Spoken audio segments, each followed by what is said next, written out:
This is Amy, and you're listening to the Talkin' Appalachian podcast.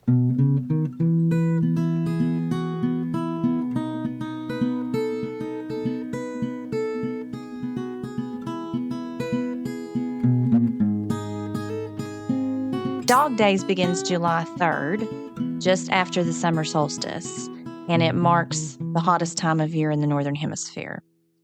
And in parts of Appalachia where weather watching is particularly important because of crops and gardens, the phrase dog days is something you hear pretty frequently around this time of year because there's so much lore associated with it. I did a little bit of research on the actual origin of the phrase, and what I found was that it dates back to 1500s England, which really surprised me, with the following phrase about the time period. Dogs go mad and snakes go blind, eggs become addled or hatch crazy chickens when the earth should not be tilled and vegetables are not to be harvested or trees felled. And it also says it is a time when all liquids are poisonous, when bathing, swimming, or even drinking water can be dangerous, and a time when no sore or wound will heal properly. And then in 1817, the Farmer's Almanac said this. Dog days are approaching. You must therefore make both hay and haste while the sun shines, for when old Sirius takes command of the weather, and that's the constellation in the shape of a dog. He is such an unsteady, crazy dog, there is no dependence on him. So it's my understanding that you hope for dry weather during dog days, even though that long period of drought can be scary and problematic because the patterns over time have shown a favorable outcome later. But someone who can tell us a lot more about that is Shallon Payne, creator of the wildly popular Instagram account and website, The Appalachian Homestead. Shallon is a fellow Central Appalachian from just up the road, and her family's dedication to cultivating, foraging, and preserving their own food goes back for generations. She has learned what we in Appalachia would call the old ways, and what that means is if there happens to be an apocalypse, her family will know how to survive off the grid. She's got recipe books and pressure canning guides, foraging advice, everything from poison ivy treatment to fermentation advice on her blog and in the Cooking on the Compound Club. And I'll share the link to her website in the show notes if you want to take a look. You've seen me share some of her stories on Instagram, especially about folklore, and she's well versed in dog days. So I thought I would call her up and ask her what she knows about it. Shallon, welcome to the Talkin' Appalachian podcast. Thank you. I think you might have built me up a little more than what I actually am. Not at all. So, can you start by telling listeners a little about you and your family and the Appalachian Homestead? So, my family has always grown and preserved their own food, foraged, hunted, fished these mountains that we call home, and kept the old ways. When I was growing up, it wasn't a matter of, Mommy, I want to learn this. It was, you must come here and help me, and you must learn how to do this because this is how we live. A lot of people probably would have carried away from it because it wasn't a choice that was made. It was this is the way we do things. And I did for a time, but slowly in my early 20s, from 21 to about 23, I came to realize just how valuable these skills and old ways really are.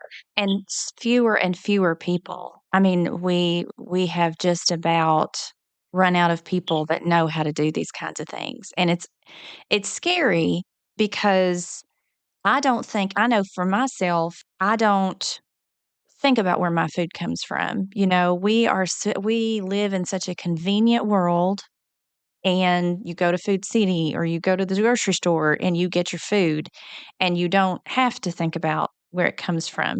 You know, I know, my grandparents had farm, my great-grandparents had a farm, and I know vaguely, I've heard the stories and I've seen my grandmother milking and things like that. Nothing to the extent of what you all are able to do. When I found your account and I started going through your stuff, I thought this would be everything because you would never have to worry about that, right? Because you can take care of yourself. There are so many of us who depend on this infrastructure now who probably couldn't survive without it.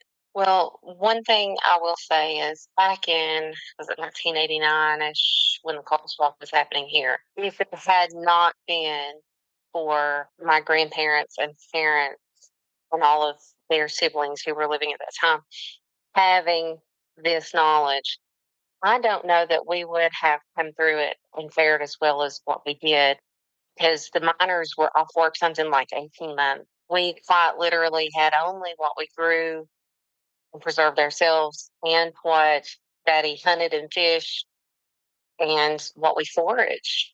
There was no going to the grocery store for us during that time, because all of the little bit of savings was had and a little bit of money that Dad earned by doing things like making swings and other woodworking projects, that all had to go to the necessities like electricity and making the car payment, which luckily I think we only had one at the time. But if we hadn't had the ability to do those things, we would have been truly in trouble. And a lot of families really were, because they had gotten away from farming and had focused more on that money from coal and lost those old ways. And it doesn't take very long to do that. And but understanding and knowing this and passing this down, I just think it's wonderful that your family is continuing generation after generation to reinforce this knowledge and to reinforce these skills because they're so important. I was talking about dog days earlier, and I think a lot of people write off this cause effect relationship between the weather or the signs or things like that and farming and gardening and planting. And what do you have to say about that? Does your family plant by the signs? Does your family believe in that relationship between the signs or some of the lore that we're going to talk about and its effect? Oh, yes. Planting by the signs is absolutely a thing. The one thing that we don't do is use the Farmer's Almanac. Instead, we go outside, use our eyeballs, and look at the sky and know where the moon is and what constellation it is. Because sometimes Farmer's Almanac will get ahead of itself in its math formula, and it will say it's in the arms when it's actually still in the neck, or maybe it's gone on to the breast. So that's the one variance that I would say we have from what most people do who do practice planting by the. We watch that and several other things in the guide to tell us not only when to plant, but what the weather will be, and watching nature to know signs of what the weather will be long term.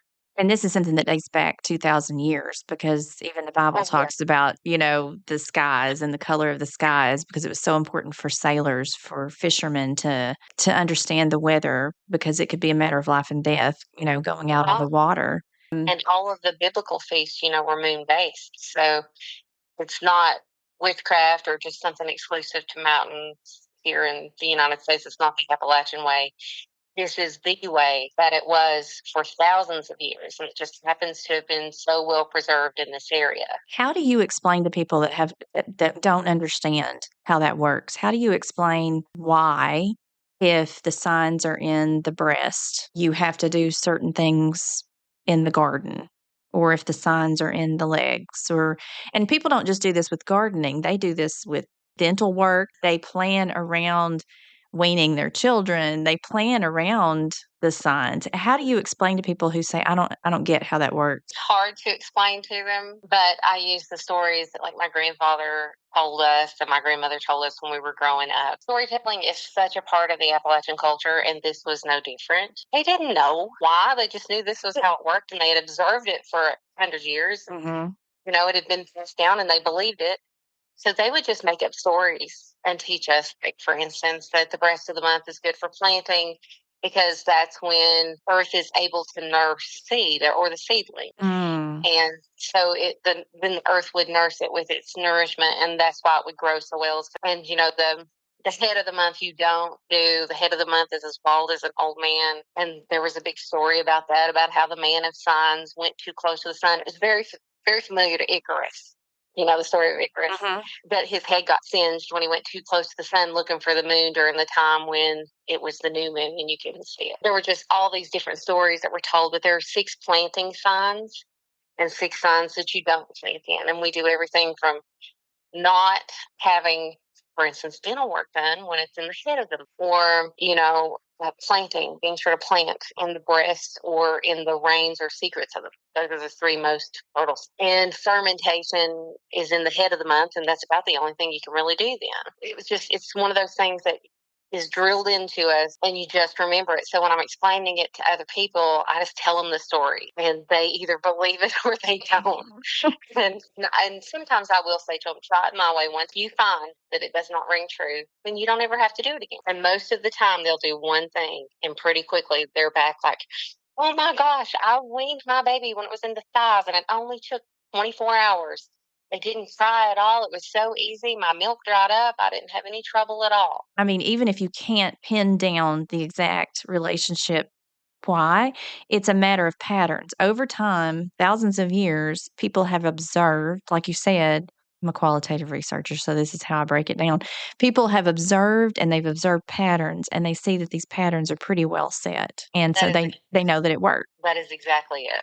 Yeah. They have watched it for their, just like me, I'm 41. For my entire life, I have watched this bring success from weaning to castrating to planting, cutting your hair in the right sign so it'll grow, or mowing your lawn in the right sign so that it doesn't grow as fast. There are so many things that are done, and almost anything you can think of can be done by the signs. But we don't worship the signs. We're simply following the observation. Mm-hmm. Right. But the same goes with dog days. You talked about the star Sirius, which is in dog. Mm-hmm. They probably, this was believed in ancient Egypt. Isn't Sirius, when it rose, is when they knew the Nile would flood.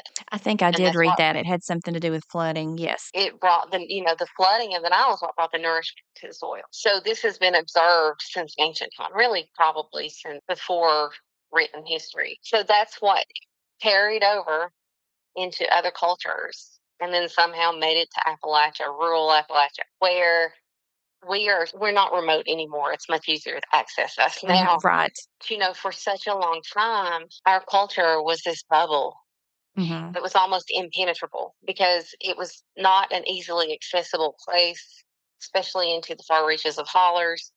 And so you had families who maybe only a few times a year were coming down from the mountain and out from the depths of these hollows. Then they would share information when they were coming into town to, as my grandmother would say, trade. And all of these observations together are what formed what we know here, I believe, of dog days, which is, July 3rd, first day of dog days. If it rains on July 3rd, you will have 40 days of rain, mostly.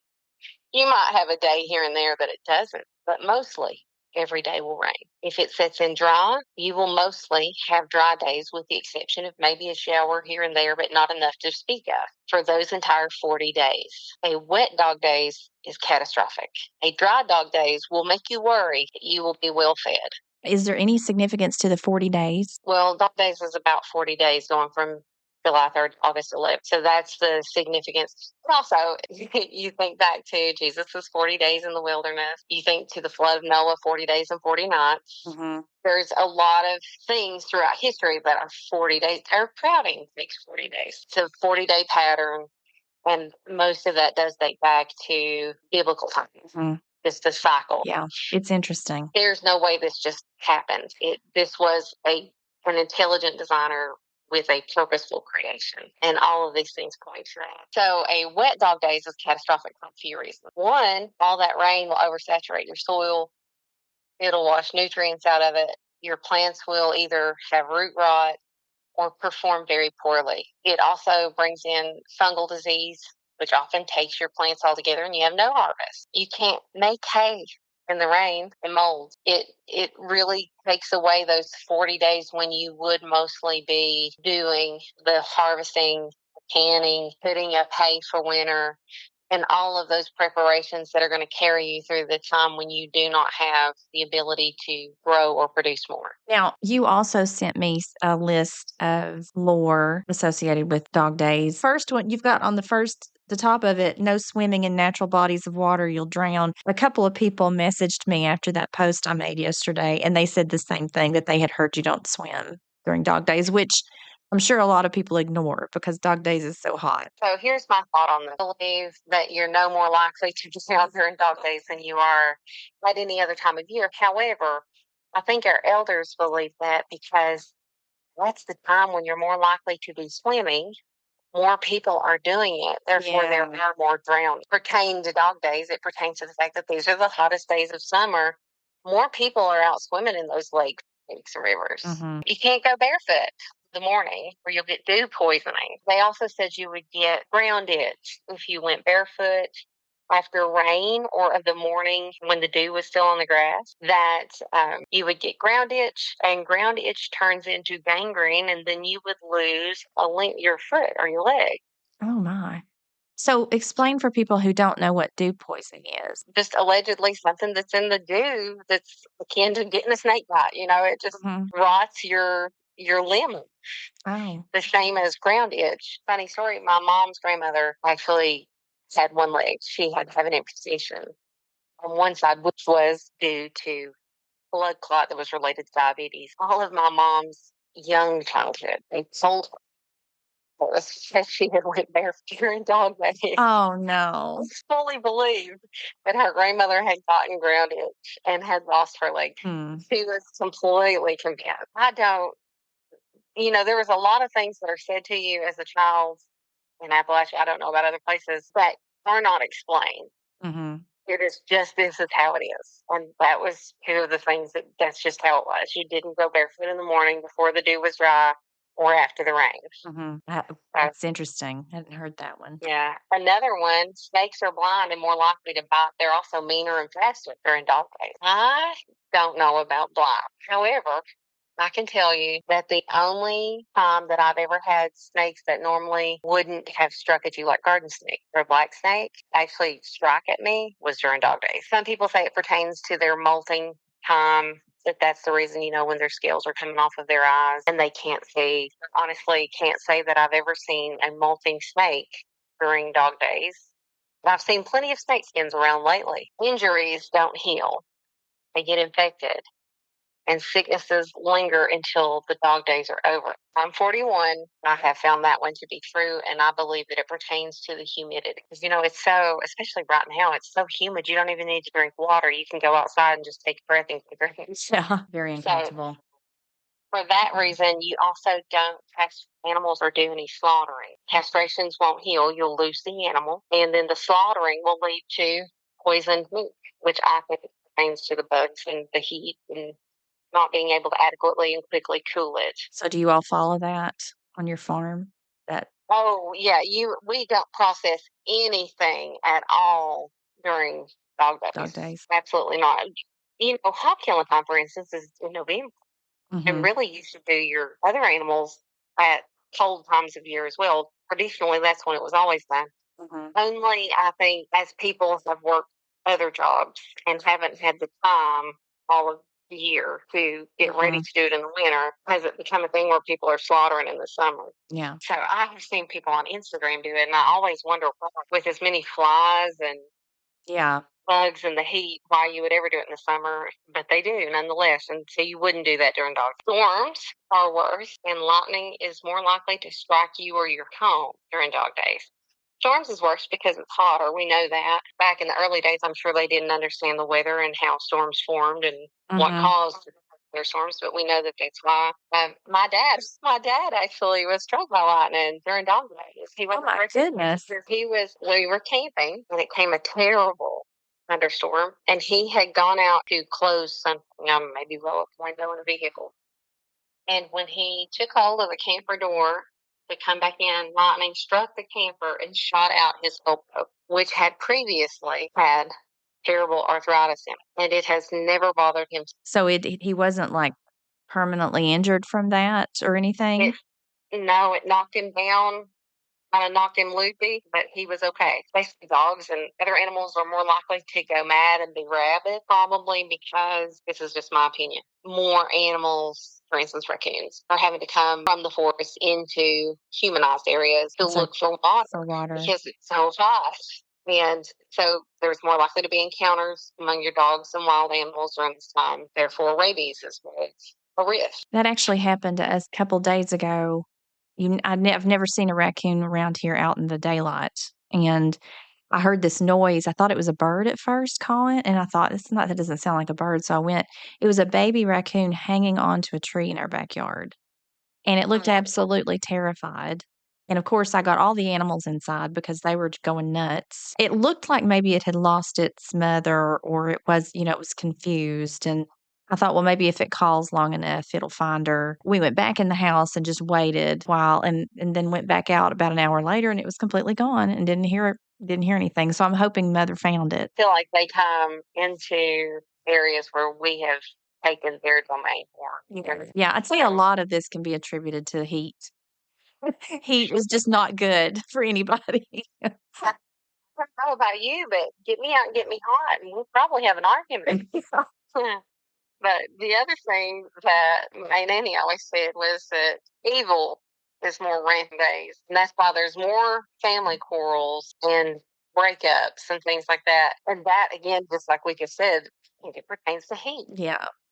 When it gets hotter outside, the tempers rise as well. Pretty True. soon you have people arguing, and before you know it, whole families are at odds. You've got one about eggs will all be roosters. Oh, yes. You don't set eggs during dog days because they will all be roosters. And the roosters will all be mean. I think that pertains to belief that the heat is what determines the gender. Never researched that, but I just somehow doubt the gender is determined by the temperature. Mm-hmm. That's what the old people. The other thing they say is dog days, dry and clear, will bring a bountiful harvest year. Dog days that are wet with rain leave our bellies filled with pain, meaning we'll go hungry. I am praying for a dry dog days. We cannot afford a 2022 repeat. If you remember 2022, we had, I think it was 27 straight days of rain before we had colossal storm that flooded over in our neighbors in Letcher County, washed that county nearly completely away. We just can't have it. Yeah. So I'm praying for dry. I can turn my water hose on. I cannot turn the stove.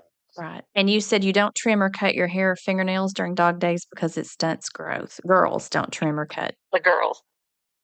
Well, and true, when you're cutting your fingernails, you could nip the quick, have an injury then. I think it's probably why that was. Mm-hmm. You get an injury, it wouldn't heal, and you might lose a finger.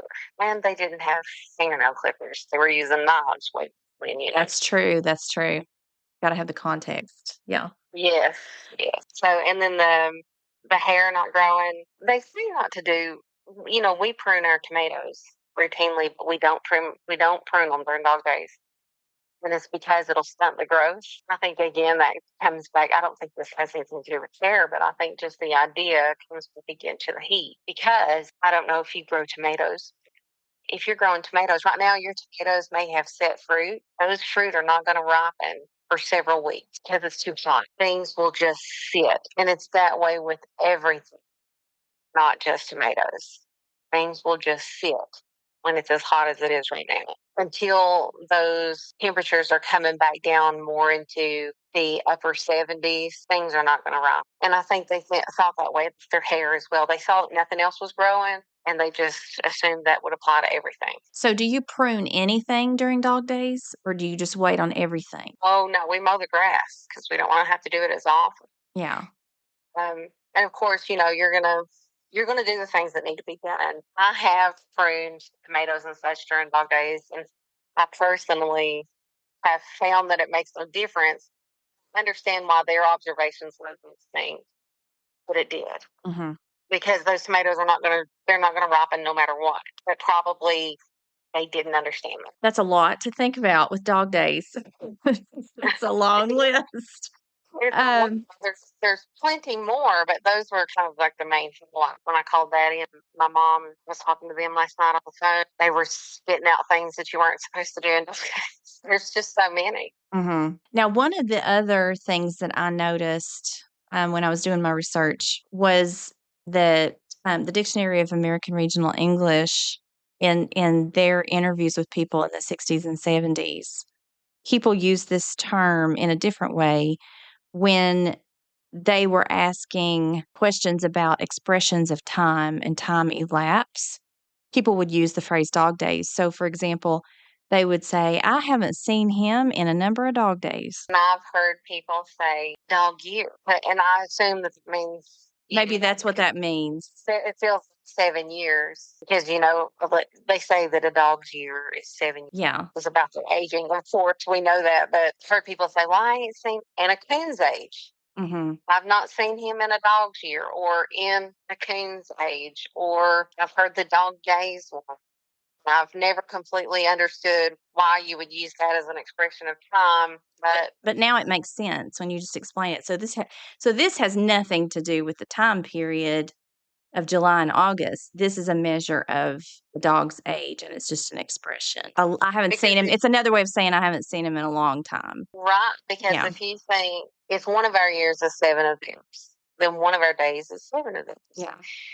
So if I haven't seen you in 5 dog days, that's about a month and some days. Yeah. Well, this is all really fascinating, and I'm so excited that you joined me to lend your expertise and what you know about it. And I hope that you can come back from time to time. Would you want to do that? I'll come back anytime you'd like me to.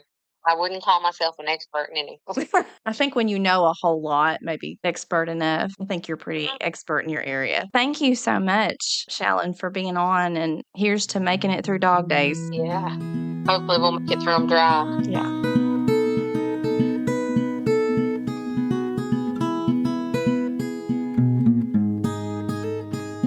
If you like the content that I'm putting out into the world through Talking Appalachian, I hope you'll join me over on our Facebook community, Instagram community, and subscribe on YouTube. You can also become a paid subscriber on our Patreon page, where you can support the podcast and receive early access to episodes, bonus content, deep discounts on merchandise once that becomes available.